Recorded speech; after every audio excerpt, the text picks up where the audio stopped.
and having those guys around within that continuity is huge, and it's, you know, a lot of people, it's been celebrated a little bit about our timeout philosophy, but again, if you got a defensive or offensive guy that's not on the same page, do we need a timeout here? Do we need a timeout here? That's what I'm always asking.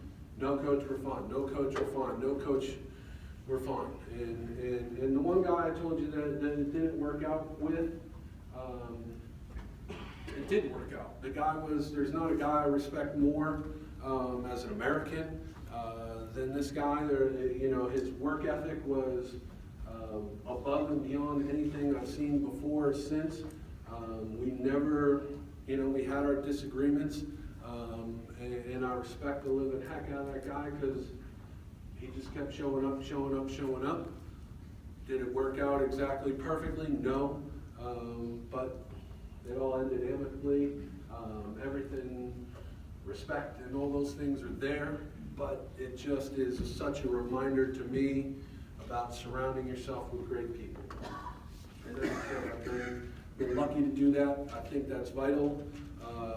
You know, even with up at Tufts, we had no budget. We had $4,500 for assistant coaches total, and so, you know, we were constantly doing it on kind of shoestrings, and that's been probably the second greatest part of being at Brown.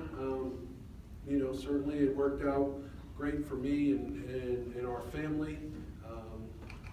But to be able to take care of some of those people who took care of us for so many years has been great. And I think if you look at a lot of successful staffs from high school all the way through the pro ranks, I think that continuity in staff is vital. Thanks to all the high school and youth coaches. Our son, we just moved over Christmas. You know, a lot of anxiety, a lot of anxiousness, and you know, our son got put into a new hockey program, and I went to the first practice, and I think there's a lot of things out there, but the parents are different, and from my perspective as well. But our new hockey coach. And we came from a great hockey town up in Boston. We thought we were doing great by our kids in that program, but I think there's a lot of tentativeness amongst youth and high school coaches because the parents are crazy.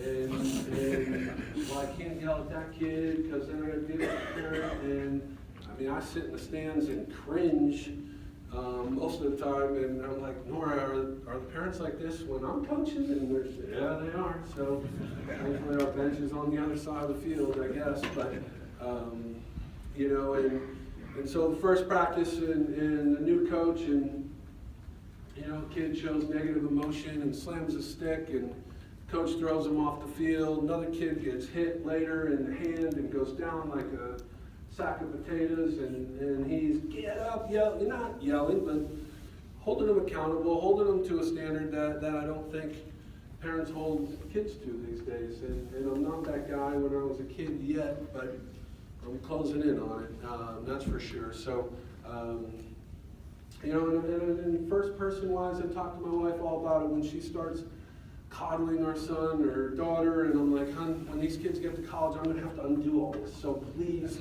stop it. Like, you know, and you know, certainly I commend the game growing, the level of play, the level of fundamentals. You know, obviously it's a weird time with club coaching, which I don't think is conducive to the fundamentals and the things we're looking for, and the high school coaches that are out there, and the youth coaches that are doing this. I think that's vital to the continued growth of our game. Thank you for that. And you know, just we need your leadership now more than ever. I really don't believe kids are soft these days. I really don't. I think parents are soft. You know, I think Eric Kapitulik is speaking tomorrow We've done the program every year since 2010. People ask me, why do you do that? Why do you do it every year? Why don't you take a year off? You don't need it every year, do you?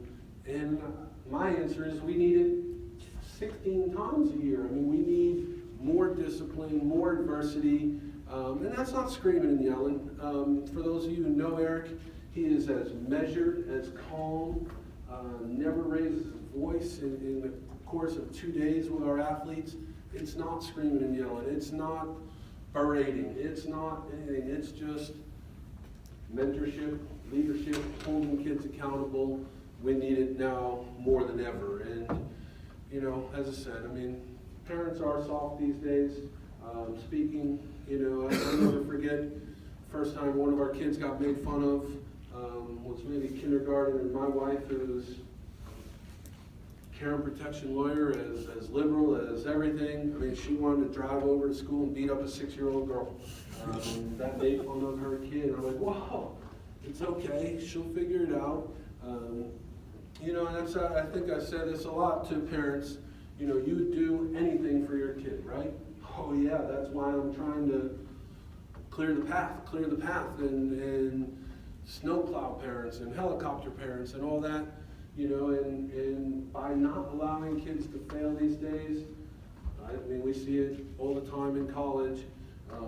We're not preparing kids the right way. So it's not easy, but it's something that I talk about as often as possible. And, you know, again, I'm not that guy yet, but, you know, parents and coaches seem to want to be liked right now. My wife wants to be liked right now. She doesn't understand why I don't care if my kids like me. I don't. My dad didn't, and I love him 10 years after I knew it all. My high school coaches that were the same way. I'm still in touch with those guys every day at my wedding, everything. You know, and that's that subtle little shift. I'm not sure if it's, frankly, if both my wife and I work, I'm not sure if it's that two people working guilt or what it is, but it has shifted. And kids don't need friends. They got enough friends. They got video games. They got everything in the world they need, but they need discipline, toughness, and mentorship. I believe that wholeheartedly. You know, arguably our biggest adjustment to Brown has been undoing this tentativeness, and so we'll see. I haven't coached a game yet in Division I. I haven't coached a game yet at Brown. But I frankly was a little shocked at how tentative, how you know, our Brown kids couldn't solve problems. They would look at me for every cue and I'm like, no, figure it out. And they couldn't. They didn't know how to.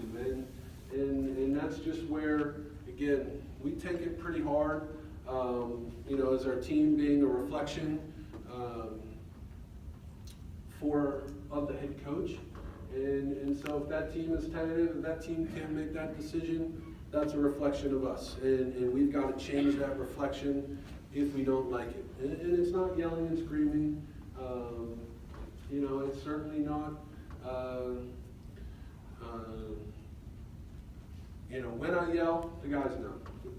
Excuse me, the guys know it's legit. So, and that's how I want it to be. If you're screaming and yelling all the time, I think the guys start to tune you out. And I really believe that playing time really becomes the only threat, the only measured threat that I have. This is a video, it's a little dark screen-wise, but to set it up, it's from this movie, Whiplash. It's very impactful on me. This movie is not 100% Kool-Aid. It's basically about a music teacher and elite. Every musician is elite. You know, so it doesn't apply, certainly. Not every player on my team is elite. I'm sure as we back it down to the high school coaches, there's even more disparity between elite and not elite. And the art form becomes even more of a challenge. You know, and then down to the youth, clearly very different. But there's a great message in here. See how we do with the sound and video.